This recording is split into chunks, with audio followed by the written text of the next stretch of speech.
Hey guys, so we just watched the latest episode of Walking Dead. Now, Joey's talked to you about her ideas of what it would be like to be a crip in The Walking Dead. Now, that was from the perspective of being in a wheelchair. But this at the end of the last season of the last part of this season, they introduced the first deaf cast character in Lauren Ridloff. Now, this adds a different element to the crip in the zombie apocalypse because she's totally deaf. Now, in a perfect world, being deaf would be, in my perspective, it would be a good idea. Or not really cripness, because you're not bogged down with outside interference. So you get a task and you see that puppy through. Now you go during the zombie apocalypse and you pretty much have to have all your faculties or you are, like they said today, survival of the fittest. Now, that's not to say that they can't make it. She's made it this far, and I don't know what the timeline is from when she showed up at the end of the last part of the season to now. And she has had her friends and the communities to help her.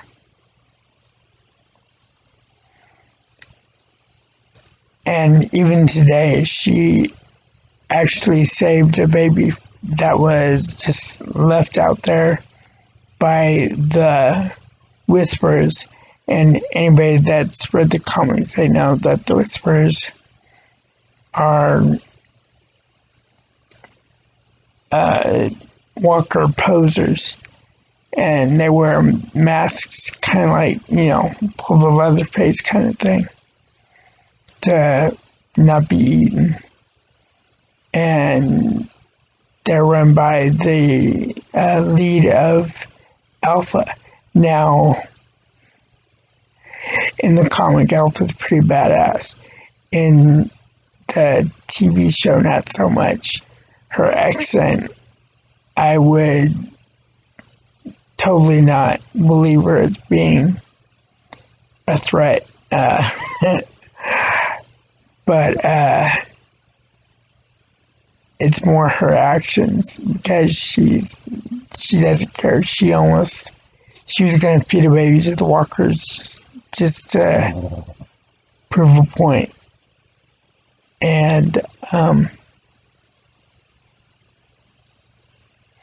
it was up to Lauren's character to save the baby, which she did.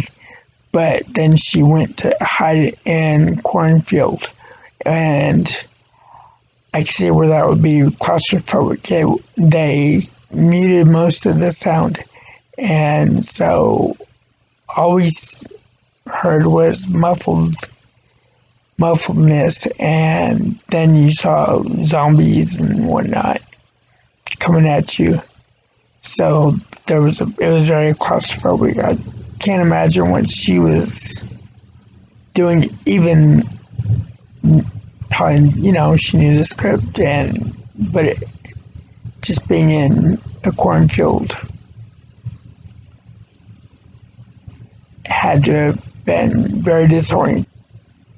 It'll be interesting to see where they take her she was, at the end of this episode, she was trying to go with Daryl, who has essentially become a hermit because after Rick supposedly died, he saw Rick supposedly die.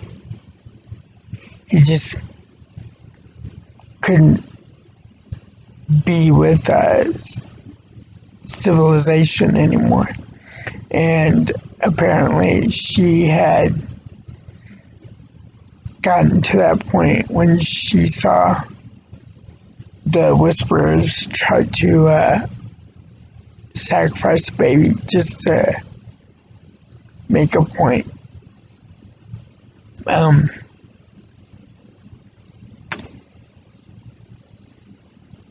So my question to you guys is,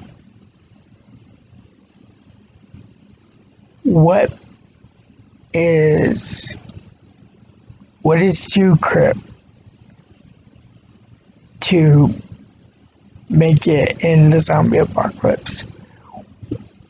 What do you think is the breaking point? On the same note, I want to ask you, what do you think she can, or any crip could add to the group?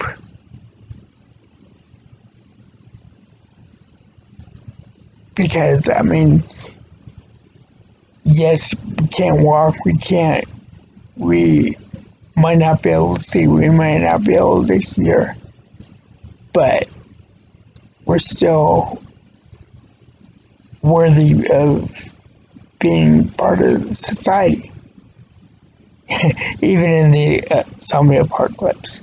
So leave your comments down there and tell me what you guys think. And also, stay tuned for tomorrow. We'll be having our Beauty and the Beast review and our thoughts on seeing that musical from this afternoon. So, until then, like us, subscribe to us, and ring the bell, because we will be really jacked to tell you about the experience of Beauty and the Beast. And tell you right off the bat, if you get to see a rendition of it, do yourself a favor and see it, because yeah, it was something serious. Alright guys, well, I'm gonna sign off tonight and let Joey get some sleep, and love you, be good to each other, and we'll check you later.